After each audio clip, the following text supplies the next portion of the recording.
Thanks, Maggie. Hi everyone. To part of our first video, I know it was a bit rookie, but it's got a good response so far, so thank you. This video I'm going to be doing a girly talk Q&A because I did a poll on Instagram and everyone voted for that. So let's get into it. First question. Most attractive and least attractive thing a boy can do.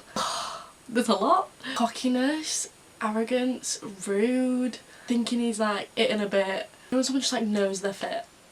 Like, there's being self-confident and then there's being like big-headed, and that's something that I really don't like. Most attractive thing, being caring and kind and considerate of other people's feelings 100%. Just being a nice person, but not too nice, because I like to be like bullied a little bit, do you know what I mean? Like, just like taking the mick a little bit, like, so he's like my best friend as well as my boyfriend, do you know what I mean? Next one. I don't really care about talking about periods and things, I'm quite open about it, so I'm just gonna say my opinions, and if you don't like them then you don't have to listen. When did you get your first period and how painful are they now? My first period was, how old was I? I was in year 8, so I was 12 I think. Not bad. I was at home. My mum was out, which thank goodness, because then I just had to text her and go I got my period and not like go up to her in person, because that is one thing I used to be so scared about. I remember like I said to my mum, I don't want to tell dad, you have to tell dad. So my mum texted my dad and I just came downstairs and I was sat in the living room just like sat there like ugh, whilst my dad's just sat there, and it was so awkward.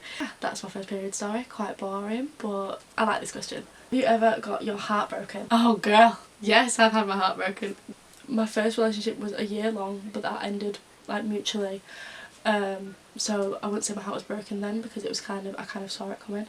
But I've been cheated on before with someone who I was with for about 5-6 months.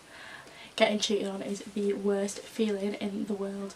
I couldn't eat, I couldn't sleep, I couldn't go anywhere, I just didn't want to leave the house.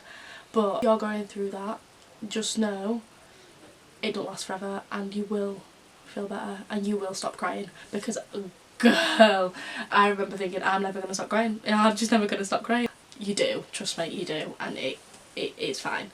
Next question. I hate my accent, I sound like a man. Oh, I like this one. Self-confidence tips. I literally don't know how to feel comfortable in my own skin. I'd say I'm still not fully confident with me and my own skin, I'd say. Found that if I do my makeup the way that I want, do my hair the way that I want, wear what clothes I want, I feel a lot more comfortable. Yeah, at the start it's scary because you're going out in what you feel is you, and other people might not like it, but the more comfortable you feel in what you're wearing, what you're looking like, the more confident you become, I think anyway. I've found that if I wear what I want and do what I want, I'm 10 times more confident. And it's just about learning to love yourself really, but I definitely don't love myself yet, but everyone gets to that point at some point in their life, whether it's in their 30s, whether it's when they're 16, but you will end up loving yourself. This one's a juicy one. A typical type in a boy.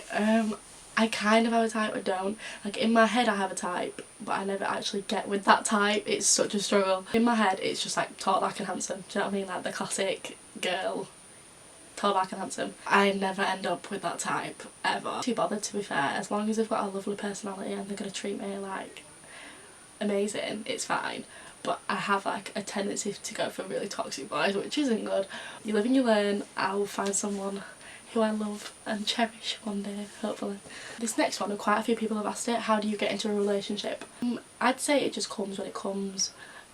Right now I'm not looking. It tends to be when a relationship comes around when you're not looking for one. It comes when you least expect it. If you're going out looking for one, most of the time you're not going to find one, because open your eyes to it, do you know what I mean?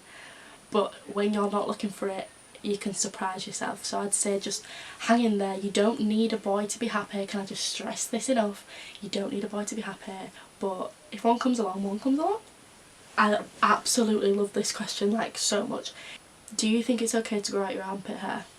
Personally I don't, because I feel a lot more comfortable and very confident when I shave my armpits and things like that. But if you don't want to, you do not have to, like at all. I am very big on things like that. Like if you don't want to do it, you don't have to do it. Personally I want to do it, which is absolutely fine. It's just the same as someone not wanting to do it. Everyone has a right to choose.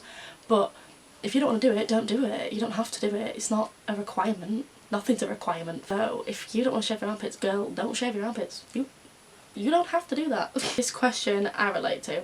Okay to get with / talk to your friend's ex. I think if you're not going behind her back and purposely stabbing her in the back to hurt her feelings, it's like kind of fine in a way, as long as you make her aware of it and you tell her, look, I'm kind of catching feelings for this guy, I know he's your ex, are you okay with it? You see something there that could turn into something amazing. Throw it away over a boy that she's not going to remember when she's married or in 5 years. You feel something there and you think it could turn into something real, go for it, do it. Make sure just make sure you're considering everyone's feelings when you are taking part in that relationship. Do you know what I mean? I like this question. This is a bit like, ooh, controversial. Do you think should be rules on who pays when dating? If you want to pay, you go ahead and pay. If you want to pay for both of you, you do that. If you want to pay for yourself, round of applause. But if a boy is offering to pay, that is the sweetest thing ever. But I've had dates, I've let boys pay, definitely. But once I'm in a relationship with them, I prefer to pay for myself. Just because then it's quite equal. If you want to pay for yourself on your first date, do that. He'd probably find that quite attractive. I know. I have quite a lot of guy mates and they say that they find that attractive, but they prefer to pay for the date just because they want to feel like caring and things like that. My camera shut off, so I have no idea if some of that footage is in it. Thank you for watching this video. Hope you enjoyed it. Hopefully I got a lot of questions in. I have no idea because my camera shut off and I didn't realise. Like and comment down below. All my socials are linked down below in the description box. I will see you next time.